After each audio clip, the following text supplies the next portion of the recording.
सांगाल हा प्रकार घडला होता? समृद्धी महामार्गावरती खिळे असल्याबाबतचा जो व्हिडिओ रात्री व्हायरल झाला होता, तर त्या अनुषंगाने मी सांगू इच्छितो की समृद्धी महामार्गावरचा 54 किलोमीटरचा जो पॅच आहे त्याच्या मेंटेनन्सचं काम चालू होतं आणि ज्या ठिकाणी हा प्रकार घडलेला आहे तर त्या ठिकाणी मेंटेनन्सचं काम चालू असताना म्हणजे जवळपास मागच्या 8 दिवसापासून हे काम चालू आहे। लेन नंबर 1 वरती काम चालू आहे, लेन नंबर 2 आणि 3 ह्या सुरू होत्या।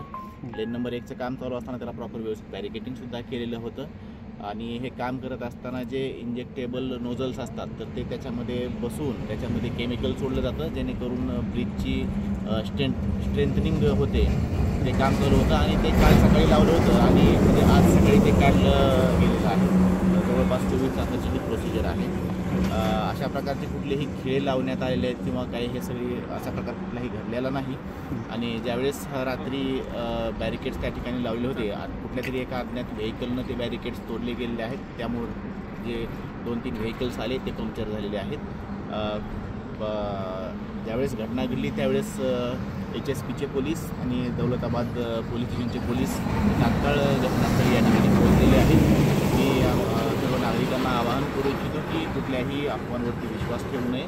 प्रशासन पूर्णरित्या दक्ष आहे।